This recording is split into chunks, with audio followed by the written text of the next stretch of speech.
但现在我们看到拜登上台了。Welcome back. I've got bad news for you. China has infiltrated the US on all possible levels, and now Dongsheng, a Beijing professor, has admitted to it. The clip I'm going to show you has been deleted from Chinese media, and it's quite obvious to see why. Let's get into it. For years, anybody with half a brain has known that the Chinese have been infiltrating our government, our most prestigious companies, and our largest corporations. The intellectual property theft has been more than apparent, yet almost nothing has been done about it. Why? Could it be that private interests in the United States are in bed with the Chinese government? Yeah, according to Dongsheng, D for short, dildo for long, that's exactly the case. Dildo is a prominent professor in Beijing, and as we all know, nobody becomes a prominent anything in China unless they're in bed with the government. Let's take a look at Dildo's statements about the reality of American politics. 跟我们打贸易战。那么我们为什么搞不定特朗普政府？为什么以前1992年到2016年之间，中美之间各种问题都能搞得定？是不是？大家发现没有？所有的危机，不管是银河号事件，还是炸大使馆，还是撞了飞机，所有事情全部是床头吵架床尾和，2个月之内搞定。什么原因？这儿我抛出一个可能又要是暴论了，就是因为咱们上边有人，就是我们在美国的权势核心圈我们有我们的老朋友。We have people at the top of America's core inner circle of influence? That's unsettling, but it gets worse. Take it out. 去这个30年过去40年，我们在美国的他的这个利用他权势核心圈，是不是？我前面讲过，华尔街在1970年代开始对美国它的内政外交有非常强的影响力，所以我们有路径依赖，是吧？但问题是08年之后，华尔街的地位下降了，更重要的是16年之后。华尔街搞不定特朗普，为什么？很尴尬。特朗普以前对华尔街有过一次软性违约，所以双方有矛盾当然这个细节我就不多说了，时间可能已经来不及了，是吧？那么这个中美贸易战过程中，他们也试图帮忙据我所知，美方的朋友跟我讲，这个试图帮忙，但是力有不逮。Basically, what he's saying is that Wall Street had power over the US government and China had power over Wall Street. See how that works? Great. And that was perfect from 1970 until 2016.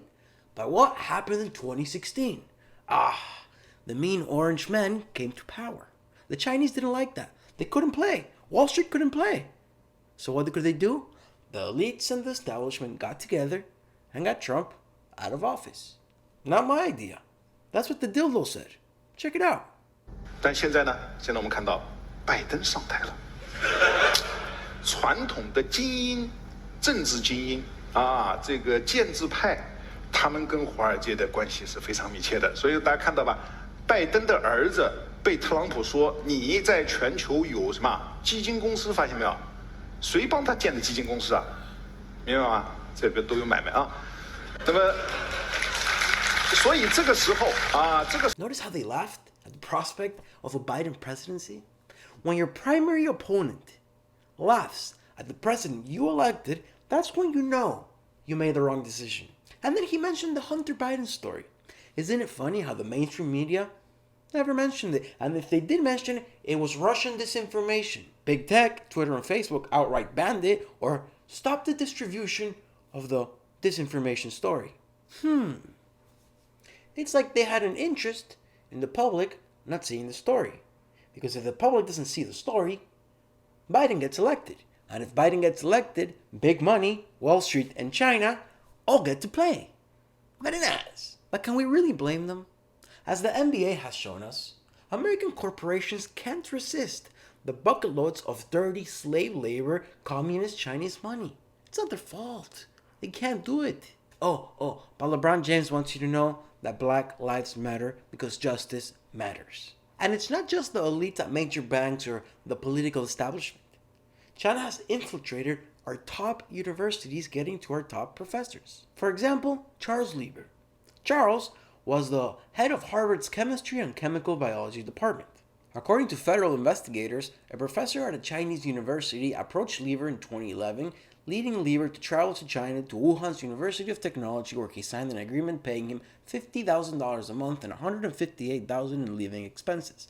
He also allegedly received $1.5 million to set up a research lab at the Chinese university. Lieber allegedly failed to disclose the information to both Harvard and the federal government, and also allegedly failed to comply with the Internal Revenue Service regulations on overseas payments.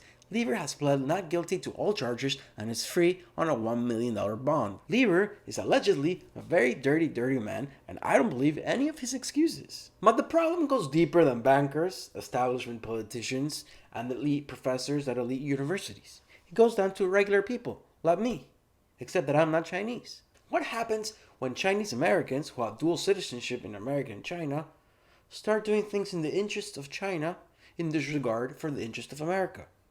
Because this is what's been happening. And not just in America, actually. This happened around the world. When the corona hit, China sent word out to all of its citizens who were living abroad. Send us PPE. And that's exactly what they did. There was a shortage in countries around the world. Millions and millions of dollars worth of PPE went over to China from Argentina, France, America, Canada, multiple countries, and then those countries experienced shortages. Now, Dildo thinks it's ridiculous for America to allow dual citizenship. And I ask myself, does he have a point? When we have evidence of China infiltrating our top universities, top bankers, political establishment, and maybe even our next president's family, what can we do? Firmer measures need to be taken in regard to China and American citizens who are cooperating with them. Or maybe that's too harsh. I don't know. Comment your opinion down below. But I do know this. Trump is a better president for the present and future China problem. Thank you for watching. Like, subscribe. See you next time.